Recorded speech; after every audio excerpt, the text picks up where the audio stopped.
आपको क्यों लगता है कि बहुजन समाज पार्टी से जो मायावती हैं वही सिर्फ दलितों को उद्धार करिए, चंद्रशेखर आजाद? संघर्ष के इस दौर में घनघोर जवानी पलती है और इतिहास उसी ओर चलता है जिस ओर जवानी चलती है। 2024 में अब की बार दलित समाज किस ओर जा रहा है? दलित समाज अब की बार नहीं है, हमेशा से दलित समाज बहन जी के साथ रहा। तो ये संविधान है, ये आज़ादी देता है सबको। हम जो रहेंगे, जो दलितों की बात करेगा, जो सर्व समाज की बात करेगा, वही इस देश पे राज करेगा। मंदिरों और मस्जिदों से किसी का भला नहीं हुआ है, हमें चाहिए शिक्षा और स्वास्थ्य के लिए। जब क्या नाम पढ़ाई लिखाई के रोजगार ठप हो गए, बेरोजगारी होती जा रही है। ये लोकल है और ये नया संविधान के दौर पे हमें दिया गया है। संविधान को बदलना चाहते हैं और फिर से हमारे ऊपर वही कानून, वही अत्याचार करना चाहते हैं। और जो संविधान खतरे में रहेगा तो भीम आर्मी का एक बच्चा और बहुजन समाज का एक और बच्चा अपने खून के साथ सड़कों पे उतरेगा और संविधान को बचाएगा। चंद्रशेखर भी संविधान की बात करते हैं, बहन कुमारी मायावती भी संविधान की बात करती है, मोदी भी संविधान की बात करते हैं। संविधान को मान तो कौन है, संविधान को फॉलो कौन कर रहा है, संविधान के दायरे में चल कौन रहा है?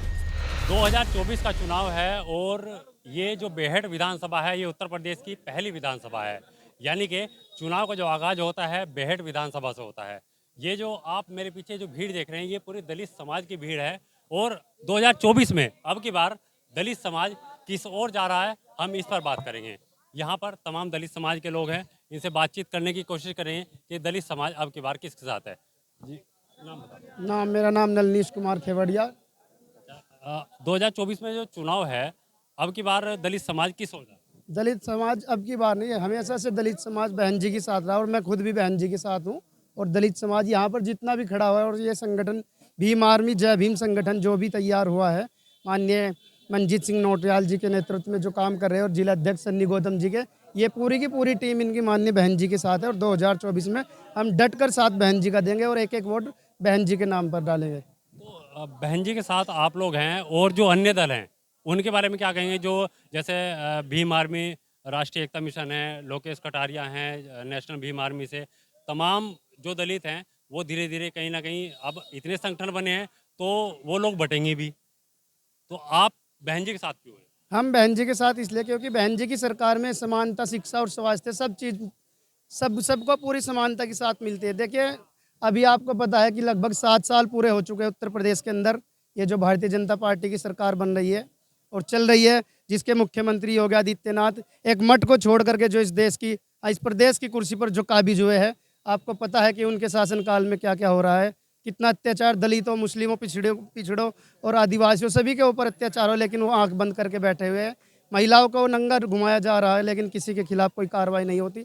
जिस समाज से खुद मुख्यमंत्री आते हैं उस समाज के लोग खुले मंच से, खुले आगाज से पूरे दलित समाज को, क्या पिछड़ों को, आदिवासी सबको टारगेट कर, लेकिन मुख्यमंत्री आंख मीच करके बैठे हुए हैं। और लोगों से भी जानते हैं कि इन लोगों के विचार क्या हैं। 2024 में मायावती के ही साथ है बहुजन समाज पार्टी। क्यों?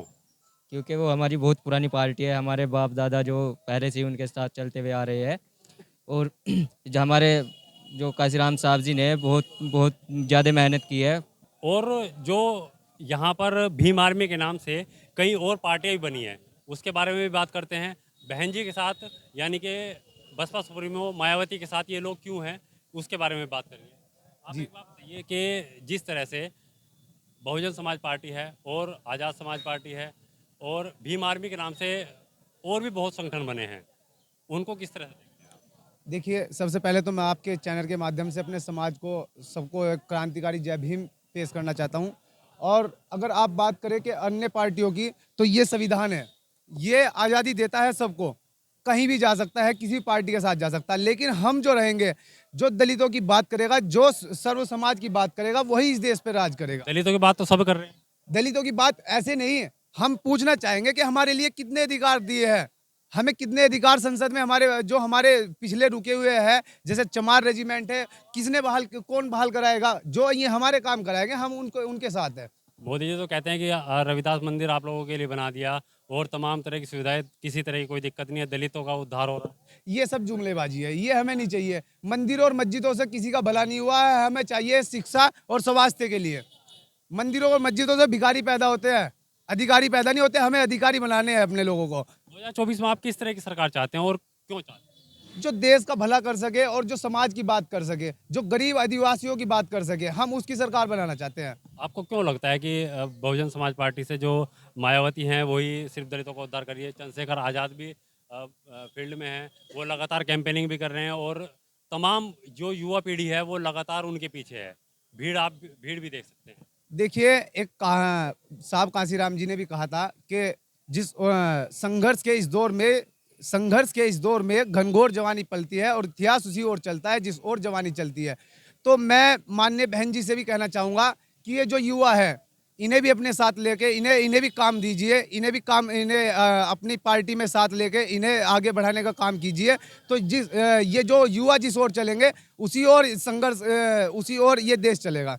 देखिए, ये वो लोग हैं, दलित समाज के लोग, जो कहते हैं कि बहुजन समाज पार्टी बसपा सुप्रीमो मायावती ने पहले भी दलितों के लिए बहुत कुछ किया है और अब भी इन्हें कहीं ना कहीं भरोसा है कि बसपा सुप्रीमो मायावती अब भी इनके लिए कुछ ना कुछ करेगी। हालांकि तमाम मार्केट में, फील्ड में तमाम लोग हैं, चाहे वो चंद्रशेखर हो और चाहे लोकेश कटारिया हो जो नेशनल भीम आर्मी से हैं और भीम आर्मी एकता मिशन से हैं, उनको भरोसा सिर्फ बसपा सुप्रीमो मायावती पर है। हमारे साथ यहाँ पर और भी लोग हैं दलित समाज के, जो जिनसे बात करने की हम कोशिश करेंगे।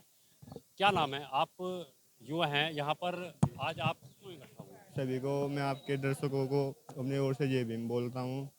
देखो, सभी को संगठन में काम करना है। और जब क्या नाम पढ़ाई लिखाई के रोजगार ठप हो गए, बेरोजगारी होती जा रही है। अब रोजगार वो क्या नाम, ना तो सरकारी नौकरियाँ रही है और जितने भी युवा है सब बेरोजगार होते जा रहे हैं। तो उसी के ऊपर सबको संगठन में काम करके पढ़ाई लिखाई पर ध्यान देना होगा। देखिए, बाबा साहब ने एक रास्ता दिखाया था पढ़ाई का, शिक्षा का, जिसको बाबा साहब ने ये भी कहा था कि आप साक्षर बने, शिक्षित बने, जिससे कि आपका उद्धार हो सके। धरना प्रदर्शन, आंदोलन, ये एक हमारा हथियार है जिसके माध्यम से हम अपनी बात दूर दराज तक रख सकते हैं। हमारे साथ यहाँ पर और भी लोग हैं। देखिए, ये संविधान बचाओ यात्रा में शामिल होने के लिए आए हैं, विकलांग हैं, लेकिन ये लोग यहाँ पर क्यों शामिल हुए हैं इस जानने की कोशिश करते हैं। क्या नाम है? मेरा नाम मोहितराज अम्बेडकर है। अच्छा, अंबेडकर जी, एक बात बताइए, आप यहाँ संविधान बचाओ यात्रा में शामिल हुए, क्या लगता है संविधान खतरे में? बिल्कुल संविधान खतरे में। अभी संविधान नया सांसद का उद्घाटन हुआ है, जिसमें अभी पहला सत्र शुरू हुआ था, तो वहाँ पे माननीय प्रधानमंत्री जी ने सभी जो सांसद है उनको नया संविधान गिफ्ट दिया है और उसमें एक सांसद ने बोला है कि ये संविधान बदल चुका है और इसमें पुराने संविधान की कोई भी असली कॉपी नहीं है, ये लोकल है और ये नया संविधान के दौर पे हमें दिया गया है। अच्छा, जो पुराना संविधान है, जो पुराना सदन है, उसका नाम संविधान सदन के नाम से भी रखा गया है।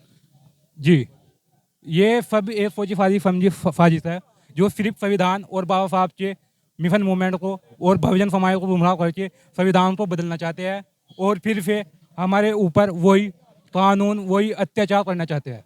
लेकिन बहुजन समाज अब इतना बेवकूफ़ नहीं है कि अब इस मनवादी सरकार के कहने की बातों में आ जाएगा।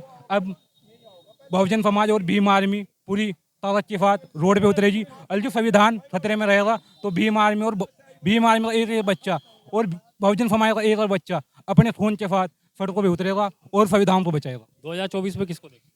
देखिए, 2024 में हम उसको देखते हैं जो संविधान को देखता है, जो बहुजन समाज की बात करता है, जो बहुजन समाज की बात नहीं करता, जो संविधान की बात नहीं करता, जो शोषित वंचित समाज की बात नहीं करता, हम उसको नहीं देखते। हम उसको देख रहे हैं जो सिर्फ संविधान को और बहुजन समाज को और शोषित वंचित समाज को देखेगा। संविधान की बात तो सब करते हैं, चंद्रशेखर भी संविधान की बात करते हैं, बहन कुमारी मायावती भी संविधान की बात करती है, मोदी भी संविधान की बात करते हैं, तमाम भीम आर्मी से जुड़े हुए जितने भी संगठन हैं सब संविधान की बात करते हैं, दलितों की बात करते हैं, लेकिन दलितों का उद्धार कोई नहीं करता। देखिए, संविधान की बात तो सब करते हैं, लेकिन संविधान को मान तो कौन है, संविधान को फॉलो कौन कर रहा है, संविधान के दायरे में चल कौन रहा है, सरकार चला रहा है नहीं चला रहा है, तो हम उसे सरकार में बिठाएंगे जो संविधान को मानता है, जो संविधान के दायरे में सरकार चलाएगा, जो बहुजन समाज के दायरे में सरकार चलाएगा। बाबा साहब जी जो मिशन मूवमेंट है उसके ऊपर सरकार चलाएगा, हम उसको बैठाएंगे। बाकी तो अन्य सभी लोग हैं, अभी गठबंधन बना है इंडिया, उसमें सभी संविधान मानने वाले लोग हैं, लेकिन हम कहते हैं वो सारे संविधान विरोधी है। अखिलेश यादव, चंद्रशेखर भी, चंद्रशेखर नहीं उसमें है, अभी अखिलेश यादव चंद्रशेखर हैं। नहीं, इंडिया गठबंधन की बात कर रहा हूँ मैं, इंडिया गठबंधन। मैं भी इंडिया। तो उसमें अखिलेश यादव जी है, वो भी संविधान विरोधी है, उन्होंने आरक्षण बिल फाड़ा था सदन में। हमारे अरविंद केजरीवाल, आप किसको समर्थन करते हैं? देखिए हमारा समर्थन बीएसपी को है, बहन जी को आदरणीय हमारे नेता है, बहुजन समाज के लिए बहुत कुछ किया है और हमारा समर्थन पूरा होने ही रहे। भीम आर्मी के और भी संगठन है, उसमें युवा पीढ़ी भी है। बहन जी चलो काफ़ी पुराना समय हो गया, अब लोग परिवर्तन भी चाहते हैं, सब चाहते हैं चंद्रशेखर आए। देखिए वो अभी जो नई पीढ़ी है वो चाह रही थी चंद्रशेखर आए, उन्हें भी पता नहीं है राजनीति का, लेकिन बहन जी बहुत पुरानी है, उन्हें बहुत ज्ञान हो चुका है, तो इसलिए तो हम बहन जी को ही सपोर्ट करते हैं। देखिए यहाँ पर ये दलित समाज के तमाम लोग हैं जो बसपा सुप्रीमो मायावती को सपोर्ट करते हैं। चंद्रशेखर के बारे में जो इनका कहना है कि वो अभी युवा है, अभी उनको इतनी सोच समझ नहीं है और अभी उनको राजनीति में आने में बहुत समय लगेगा। हालांकि वो लगातार कैंपेनिंग कर रहे हैं, संविधान बचाओ यात्रा भी वो लगातार निकाल रहे हैं और संविधान बचाने के लिए तमाम प्रयास भी कर रहे हैं। 2024 में ये जो दलित है ये किसको देखेगा, ये आने वाला समय। अगर आप ये खबर फेसबुक पर देख रहे हैं तो वीडियो को लाइक करके पेज को फॉलो करें। इसके अलावा अगर आप इस खबर से यूट्यूब के जरिए जुड़े हैं तो चैनल को सब्सक्राइब करके बेल आइकन दबाना बिल्कुल ना भूलें। नमस्कार।